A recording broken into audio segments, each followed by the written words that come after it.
welcome. It's me, Percita, and this is Percita's Paradox. So, my people, so good to be back. It is our first Thursday, and of course, I had to come up with the question of the day. I toyed with it a little bit because I want to kind of keep on the theme of what we've been talking about, but I just want to ask you, when you know a person is not really meshing with you, let's say it like that, they're not really moving in the same direction that you're moving in, but yet you have longevity of any sort with them.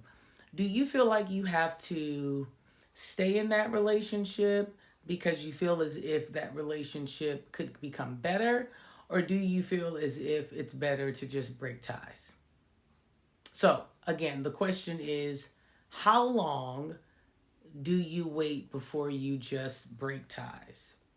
Now, I only ask that because I've been talking to a few friends, and I noticed that even in regards to like jobs, you'll know that the job is really not what you want, but you won't really go out and look for another job. You'll complain about that job, and you'll talk about how much the job either doesn't treat you well or it's not doing you well, but you won't go look for another job. The question is, why is it that you won't go and look for another job? I mean, do you just not feel as if you're adequately prepared? Are you in a position where you're wondering if you're qualified? I mean, like, what exactly is it? And I also ask that in relationships. We literally know in our relationships, be it boyfriend, girlfriend, friend, whatever it is, you don't really mesh. And I get it, but you know deep down in your soul, you don't really mesh for whatever reason, right? But you continue to be friends or lovers or date or whatever it is in hopes of things getting better. And you look up and a couple of months to a couple of years have passed, and yet nothing has changed in your mind in regards to this situation changing. Do you wait in that for the person to, I don't know, get on your nerves, or what do you do? Because I've noticed that so many people literally say, well, so-and-so, but they're good people. Or, they have a good heart. And I always ask, like, what does that mean? If your intent is not, to actually pursue the person in a long-term situation, or to really be loyal and honest and real and authentic with the friendship, then why would you pursue or even sustain it waiting on something to change when you already have assessed that it's not really going to change, be it on your part, be it on their part, be it collectively, whatever.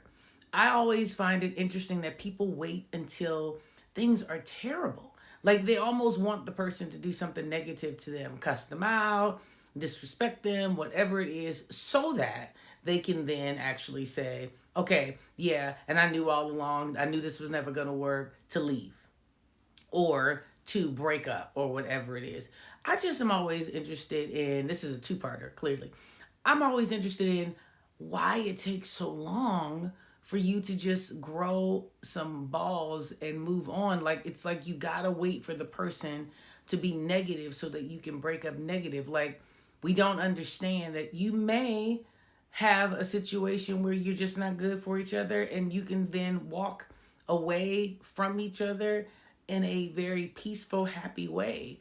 Because it's not that the person has to be a bad person for you to not be able to mesh. Maybe you just don't mesh, right? I don't know. That's just, just something to really think about, because I really recognize that people at this stage of our lives are just so scared of being alone that they're willing to do anything in order to stay in something that they really aren't wholeheartedly into. I think that's what perpetuates things like cheating and things like disrespectfulness, lack of communication, all that kind of stuff. And then, there's still the people who stay together because they feel like they have a sexual connection. More power to you. I will say that can change, and that's a little tricky, right? I mean, what happens then if that one attribute is gone from the person? I don't know.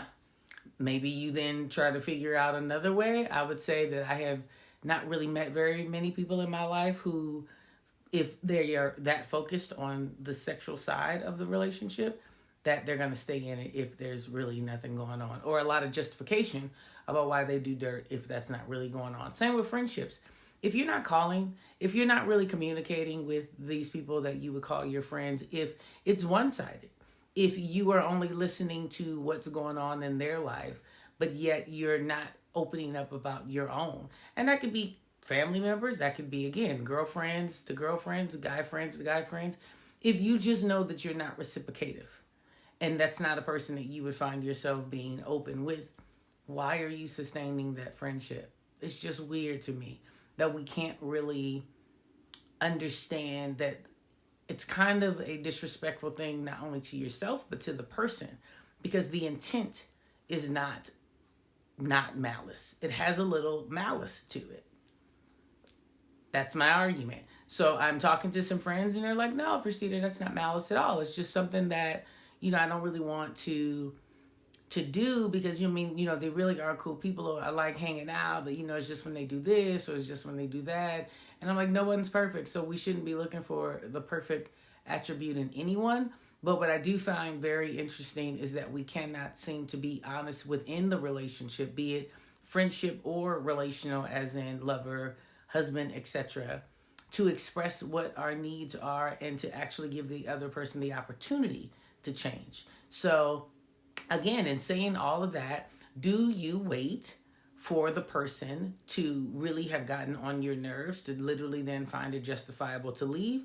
Or are you strong enough to actually have the conversation with the other person to just ask, what exactly can we do? Can we compromise? Can I tell you how I'm feeling? Can you tell me how you're feeling so that we can make this a relationship that's beneficial for both, be it friendship or lover, etc., right? I don't know. So a lot of that question is going to go all over the place, but tell me what you think in the comments. Like, how are you really feeling about that?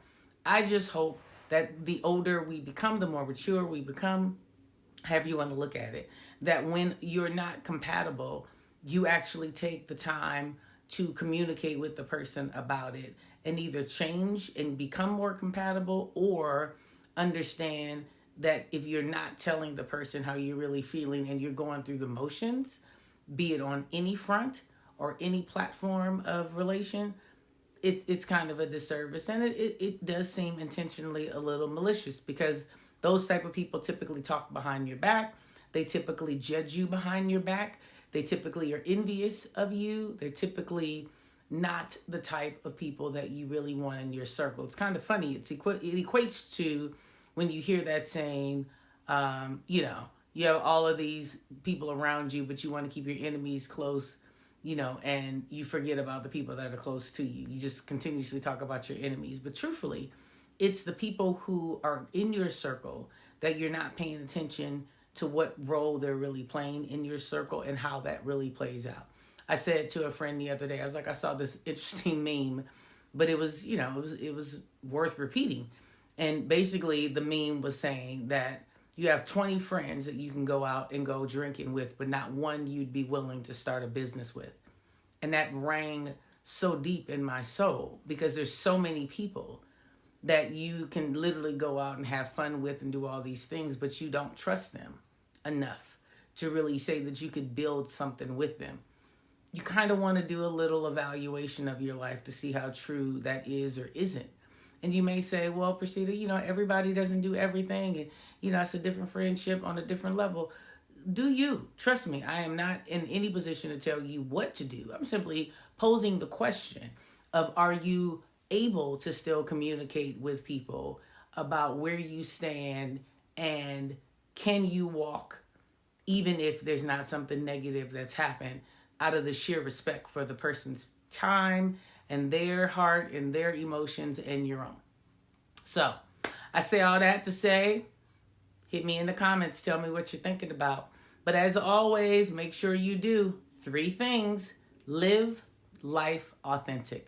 Thank you so much. Have a wonderful weekend. It's getting cold. As my girlfriend says, protect your neck. Make sure you do that. And if nothing else, make sure you have a wonderful weekend. See you on Tuesday. Bye-bye.